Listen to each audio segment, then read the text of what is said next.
Hello छात्रों। जैसे कि हमने अपनी पहली वीडियो में रैदास के पहले पद को पढ़ा, पाठ्यपुस्तक स्पर्श में से रैदास के पद। तो अब हम पहले पद में क्या पढ़ा उसके बारे में थोड़ा सा जानेंगे, उसके बाद दूसरे पद को पढ़ेंगे। पहले पद में छात्रों, पहले वीडियो में हमने पहले पद के बारे में पढ़ा कि किस प्रकार रैदास अपनी तुलना अपने आराध्य देव से करते हैं और अलग अलग उदाहरणें प्रस्तुत करते हैं। कहीं वह प्रभु को चंदन चंदन मैंने आपको बताया था सुगंध उत्पन्न करने वाली लकड़ी कहा है और खुद को पानी कहा है। तो कहीं अपने आराध्य देव को आकाश में छाने वाले काले बादल कहा है और खुद को उन बादलों को उमड़ते देख खुशी से नाचने वाला जंगल का मोर कहा है। तो कहीं प्रभु को चंद्रमा कहा है और खुद को चकोर पक्षी कहा है, जो सारी रात निहारता रहता है किसको? चंद्रमा को। अब क्योंकि उसको चंद्रमा से प्रेम है। अपने आराध्य को दीपक कहा है, जिसके प्रकाश से मन रूपी अंधेरा जो है वो मिट जाता है। और स्वयं को बाती कहा है, जो अपने प्रभु के, अपने आराध्य के प्रेम को पाने के लिए दिन रात जलती रहती है। कहीं प्रभु को मोती अर्थात शुद्ध और सुंदर और उज्जवल कहा है और खुद को धागा। और अंत में ईश्वर को स्वामी कहा है और उस स्वामी का नौकर अपने आप को कहा है। तो ये थे छात्रों पहले जो हमने पहले पद किए रैदास थे उसका ब्यौरा। अब हम दूसरे पद की पंक्तियों को पढ़ते हैं। ऐसी लाल तुझ बिन कौन करे, गरीब निवाजू गोसाइयाँ मेरे माथे छत्र धरे। जाकी छोटी जगत कौ लागे, तां पर ही तही ढरे। नीच ऊंच करे मेरा गोविंद, काहू ते न डरे। नाम देव कबीर त्रिलोचन, सदना सेन तरे। कहे रविदास सुनो रे संतु, हरि जियो ते सब सरे। तो ये था छात्रों पंक्तियाँ, पहले पद की पंक्तियाँ। अब इन पद के पंक्तियों की हम व्याख्या करते हैं। इसमें रैदास जी अपने आराध्य देव का धन्यवाद कर रहा है, धन्यवाद करते हुए बता रहा है कि आपने किस प्रकार गरीब और ऊंच नीच के भाव को समाप्त करके सब पर समान रूप से कृपा की है। ऐसी लाल तुझ बिन कौन करे, यहाँ पे लाल जो है स्वामी को कहा है, अपने आराध्य देव को कहा है। तुझ बिन तुम्हारे बिना, कौन मतलब कौन करे। हे स्वामी, अपने भक्त पर तुम्हारे बिना और कौन कृपा कर सकता है और कौन दया कर सकता है। गरीब निवाजू गोसाइयाँ मेरे माथे छत्र धरे। यहाँ पे गरीब निर्धन को बोला है, निवाजू होता है दीन दुखी, और गोसाइयाँ यहाँ पे उन्होंने अपने आराध्य देव भगवान को कहा है। मेरा माथे मतलब मस्तक पर, छत्र होता है मुकुट, धरे मीन्स होता है धारण करना, कि तुम गरीब और दीन दुखियों पर दया करने वाले हो, उनके दुखों को दूर करने वाले हो, उनका उद्धार करने वाले हो, ऐसे कृपालु हो जिसने मुझ जैसे, यहाँ पे रैदास जो थे उन्होंने नीच जाति में जन्म लिया, इसलिए वो अपने आप को संबोधित करते हुए कहते हैं कि जिसने मुझ जैसे अछूत और नीच के माथे पर राजाओं के समान छत्र मीन्स मुकुट रख दिया है, अर्थात तुम्हारी कृपा से मुझे राजाओं जैसा सम्मान मिल गया है। आगे दूसरी पंक्ति है छात्रों।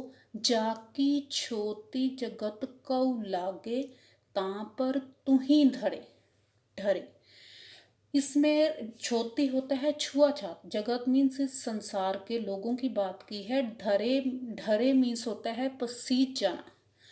तो इसमें छात्रों रैदास जी कहते हैं अपने आप को अभागा और अछूत मानते हैं, मानते हुए कहते हैं, मैं वह अभागा हूँ, मैं वह अछूत हूँ जिसके स्पर्श से दुनिया के लोग दूर रहते हैं। पहले के ज़माने में छुआछूत की महामारी फैली हुई थी कि जो नीच जाति वाले थे, अगर वो किसी उच्च जाति वाले को स्पर्श भी कर देते तो वो ये समझते थे कि उनको उन्होंने गंदा अपवित्र कर दिया। तो इसमें इस समाज में इस फैली बुराई को दूर करने के लिए रैदास ने अपने पद के जरिए लोगों तक ईश्वर के समान दृष्टि को व्यक्त किया है कि मैं वह अभागा अछूत हूँ जिसके स्पर्श से दुनिया के लोग दूर रहते हैं, जिसके छू जाने से लोगों को दोष लगता है। उस पर तुम द्रवित हो गए, उस पर तुम क्या है, पसीज गए। अर्थात गरीब और निम्न वर्ग के लोगों की समाज में सम्मान दिलाने में आपने सहायता की है, समाज में सम्मान दिलाया है। उसने निम्न जाति के दुखों को दूर किया है, परंतु ईश्वर कोई भी भेदभाव ना करके सदा उन पर दया करता है। ईश्वर की दृष्टि में सब समान है। ये तो मनुष्य ही है जो ऊंच और नीच का भेदभाव करता है। नीच ऊंच करे मेरा गोविंद, काहू ते न डरे। इसमें नीच ऊंच मतलब नीच जाति को और उच्च जाति को व्यक्त करते हुए रैदास ने संबोधित किया है। गोविंद किसको कहा है? अपने आराध्य देव को। यदि आप उसके आराध्य देव चाहे तो नीच जाति में जन्म लेने वाला व्यक्ति को भी उच्च श्रेणी में, मतलब कि समाज में उसे भी एक उच्च स्थान दे सकते हैं। उन्हें किसी भी प्रकार का किसी से कोई डर नहीं है, किसी का कोई डर नहीं है। अर्थात जो ईश्वर है वो निडर है। नामदेव कबीर त्रिलोचन सदना सेनुतर।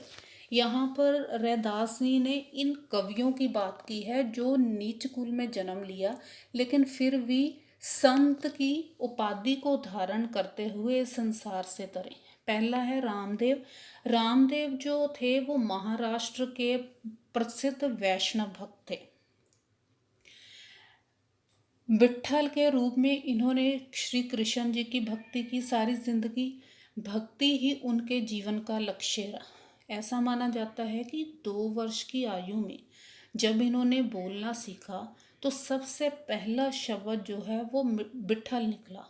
उम्र भर इन्होंने इसी पवित्र शब्द का भक्तिपूर्ण उच्चारण किया है, इसीलिए यह संत की उपाधि को धारण किया इन्होंने। आगे कबीरदास जी हैं। कबीरदास जी कौन थे? ज्ञान मार्गी शाखा के महान संत और समाज सुधारक थे। पालन पोषण उनका जुलाहा और नीरू दंपति ने किया था। नीरू और नीमू दंपति ने किया था। तो उनकी भाषा पंच खिचड़ी भाषा है।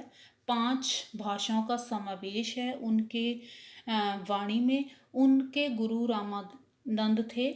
महान कवि के साथ साथ वह एक समाज सुधारक भी थे जिन्होंने अपनी कविताओं के माध्यम से भटके हुए लोगों को सीधे रास्ते दिखाए।